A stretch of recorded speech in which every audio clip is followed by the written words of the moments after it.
Shalom HCC Families, sesaat lagi Anda akan menyaksikan atau mendengarkan Saat Teduh edisi hari ini.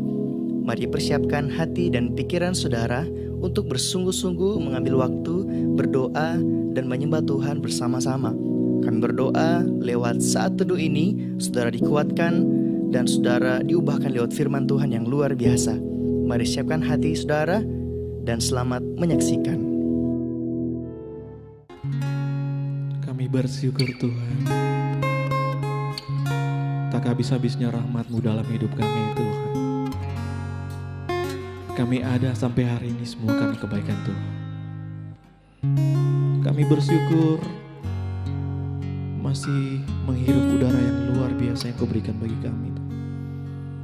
Itu semua karena kebaikan Tuhan dalam hidup kami. Terima kasih Tuhan. Terima kasih.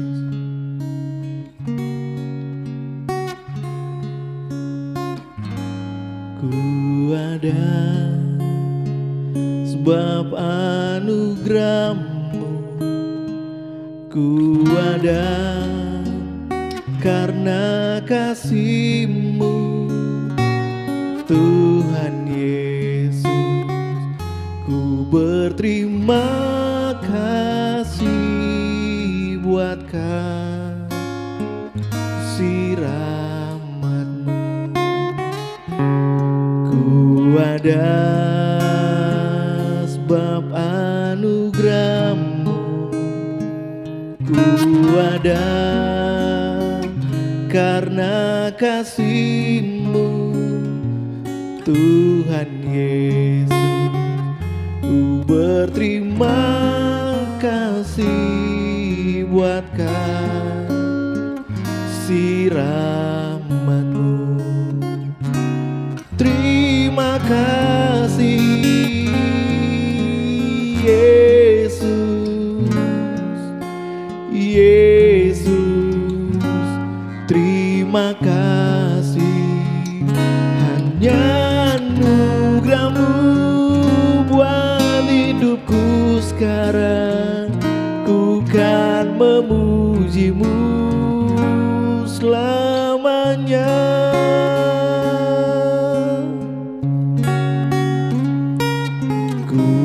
Ada sebab anugerah-Mu, ku ada karena kasih-Mu, Tuhan Yesus. Ku berterima kasih buat kasih rahmat-Mu. Terima kasih Yesus, Yesus. Terima kasih, hanya anugerah-Mu buat hidupku sekarang. Ku kan memuji-Mu selamanya. Terima kasih, oh Yesus, Yesus. Terima kasih, hanya anugerah-Mu buat hidupku sekarang. Ku kan memuji-Mu selamanya.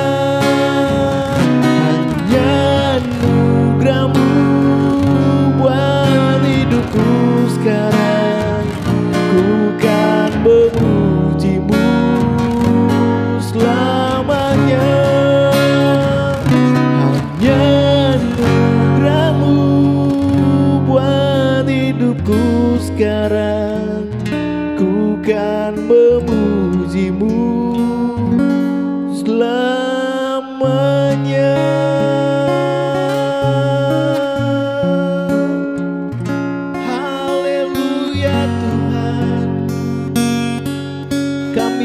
Memuji-Mu Tuhan, kami menyembah-Mu Tuhan.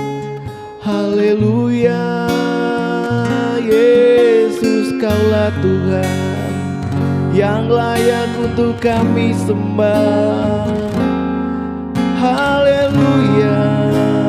Terima kasih Tuhan atas kebaikan-Mu dalam hidup kami Tuhan. Kaulah Allah yang hidup, Kaulah Allah yang perkasa, yang layak untuk disembah dan ditinggikan.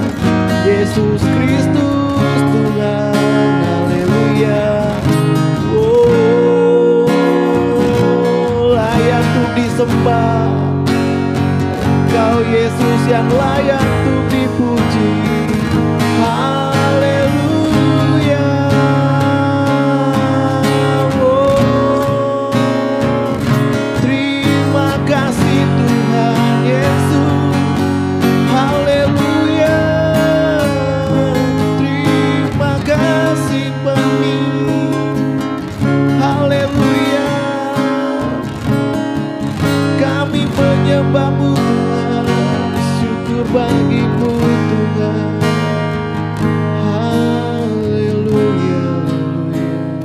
Terima kasih Bapa, terima kasih Yesus. Kami bersyukur buat Engkau yang sungguh baik dalam hidup kami. Apabila kami ada hari ini, semua karena pertolongan Roh Kudus yang memampukan setiap kami. Kami sangat membutuhkan Engkau Tuhan, dan biar setiap hari kami terus mengandalkan Tuhan. Saat ini Tuhan, kami rindu merenungkan firman-Mu. Biar Roh Kudus Engkau berbicara kepada setiap kami, urapi setiap kami, agar kami bukan hanya mendengar firman, tetapi dapat menghidupinya dalam kehidupan kami. Terima kasih Bapa, kami bersyukur dalam nama Yesus. Haleluya. Amin, amin. Haleluya, bersuka cita bisa berjumpa lagi di Saat Teduh kali ini. Dan saya berdoa saudara sekalian dalam keadaan sehat, bersuka cita, dan diberkati Tuhan. Apapun yang kita hadapi hari ini, kita perlu tahu bahwa Allah beserta kita, bahwa Tuhan tidak pernah meninggalkan kita. Ada amin saudara? Haleluya. Saat ini kita masih dalam seri Mujizat Yesus. Dan kali ini saya akan membahas topik tentang Tuhan Yesus mengutuk pohon ara. Kita baca sama-sama di Markus pasalnya yang ke-11 ayat 12. Berkata demikian, keesokan harinya sesudah Yesus dan ke-12 muridnya meninggalkan Betania, Yesus merasa lapar. Dan dari jauh ia melihat pohon ara yang sudah berdaun. Ia mendekatinya untuk melihat kalau-kalau ia mendapatkan apa-apa pada pohon itu. Tetapi waktu ia tiba di situ, ia tidak mendapat apa-apa selain daun-daun saja, sebab memang bukan musim buah ara. Maka katanya kepada pohon itu, jangan lagi seorang pun makan buahmu selama-lamanya. Dan murid-muridnya pun mendengarnya. Nah, ada beberapa perspektif kalau kita mau membaca kisah tentang Yesus mengutuk pohon ara. Tapi saya ingin membawa saudara melihat dalam perspektif bahwa pohon bertujuan untuk menghasilkan buah. Bukan hanya sekedar tertanam, bertumbuh dan menjadi besar, tetapi goal atau tujuan akhir dari sebuah pohon adalah untuk menghasilkan buah agar dapat dinikmati oleh manusia. Nah, seringkali manusia atau kita diibaratkan Tuhan sebagai sebuah pohon. Tuhan sering menggunakan ilustrasi untuk menjelaskan bagaimana kita perlu tertanam di dalam Dia, tinggal di dalam Dia, agar kita dapat bertumbuh dan berbuah lebat. Tidak jarang Tuhan mengumpamakan manusia sebagai pohon. Artinya yang kita bisa pelajari bersama bahwa Tuhan rindu atau Tuhan menghendaki setiap kita bukan hanya bertumbuh besar, tetapi juga menghasilkan buah. Ada amin saudara? Nah, saya sering mendengar kesaksian dari orang-orang Kristen yang di gereja maupun yang melayani. Mereka sering berkata seperti ini, wah saya bertumbuh ya di gereja ini luar biasa. Atau sejak saya pindah di gereja yang ini saya merasa pertumbuhan yang luar biasa. Atau kita bilang, wah belakangan ini saya merasa pertumbuhan rohani saya luar biasa. Nah pertanyaannya saudara, bertumbuh iya, tetapi apakah kita berbuah atau tidak? Itulah pertanyaan yang harusnya kita tanyakan ke diri kita hari ini. Apakah kita menghasilkan buah?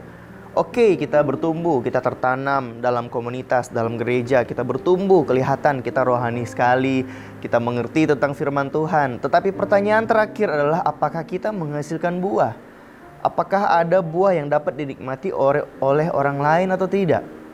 Karena memang tidak ada pohon yang berbuah untuk pohon sendiri yang makan.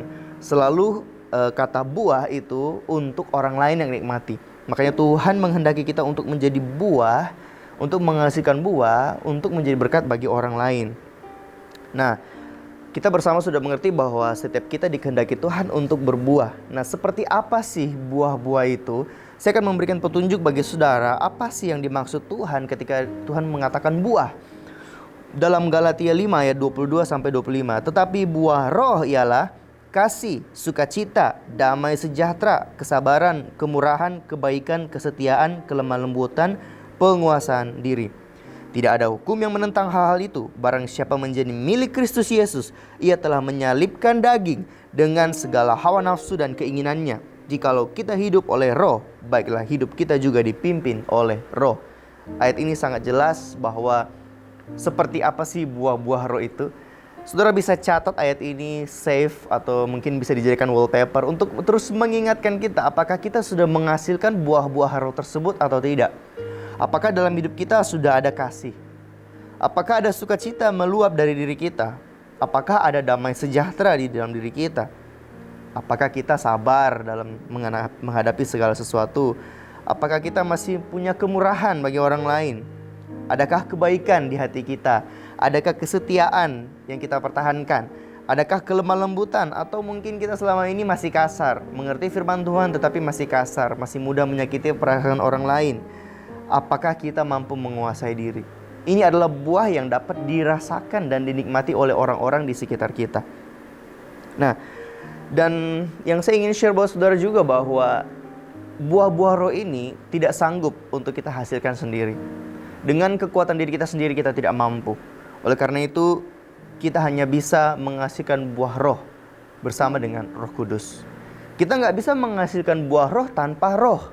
Seperti ayat ini berkata, barang siapa menjadi milik Kristus Yesus, ia telah menyalibkan daging dengan segala hawa nafsu dan keinginannya. Jikalau kita hidup oleh roh, baiklah hidup kita juga dipimpin oleh roh. Roh apa sih? Roh Kudus. Roh Kudus yang menolong kita. Roh Kudus yang menghibur kita, yang menguatkan kita, yang memampukan kita. Untuk menghasilkan buah-buah roh ini, kita butuh Roh Kudus. Amin, saudara. Bagaimana untuk kita bisa menghasilkan buah-buah roh? Kita perlu bergaul karib dengan Roh Kudus setiap hari. Kita perlu untuk membangun hubungan pribadi kita dengan Tuhan. Lewat saat teduh seperti ini, kita membangun jam doa kita. Kita membangun hubungan kita dengan Tuhan. Bukan hanya membaca firman saja, tetapi bagaimana kita bisa merenungkannya dan berkomunikasi dengan Tuhan. Pernahkah kita memberi waktu atau space untuk kita bilang sama Tuhan, Tuhan, kamu mau bilang apa buat saya hari ini? Apa yang ingin Engkau sampaikan buat saya hari ini? Pernah gak kita beri waktu kosong, space waktu untuk kita menunggu Tuhan mau bilang apa? Untuk kita teduh dan diam sejenak. Dan izinkan Tuhan bicara kepada kita. Kemudian, mari kita libatkan Tuhan dalam segala hal yang kita kerjakan. Saat kita beraktivitas sehari-hari, kita gak mampu untuk menjaga kesabaran kita, atau kelemah lembutan kita setiap hari, atau penguasaan diri setiap hari. Oleh karena itu libatkan Roh Kudus dalam setiap apa yang kita kerjakan. Saat kita mau marah, kita minta Roh Kudus, tolong mampukan saya. Mampukan saya untuk mengampuni, mampukan saya untuk tetap lemah lembut, mampukan saya untuk sabar, mampukan saya untuk setia. Kita minta pertolongan Tuhan. Karena Riko Karnayatan berkata, di saat kita bisa berdosa, kita bisa berdoa. Saat kita mau berdosa, kita juga bisa berdoa. Jadi saat kita merasa, wah saya udah gak tahan lagi, saya udah bakal keceplosan, saya udah bakal marah, bakal memaki atau bakal melakukan tindakan yang berdosa, di saat yang sama kita bisa berdoa dan minta pertolongan Roh Kudus. Dan percayalah, saat kita melibatkan Tuhan dalam apa yang kita kerjakan, maka Roh Kudus punya kesempatan untuk menolong kita dan menguatkan kita. Saya berdoa biar mulai hari ini kita mulai menghasilkan buah-buah roh. Minimal mulai dari keluarga kita yang merasakannya, mulai dari orang-orang terdekat kita yang merasakannya.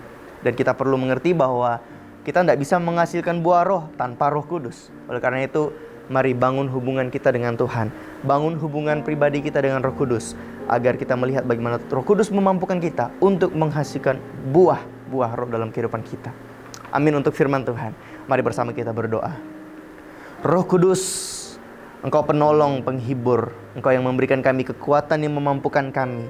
Hamba berdoa biar mulai hari ini kami mau melibatkan Engkau untuk menolong kami dalam setiap hal yang kami kerjakan, dalam setiap hal yang kami alami.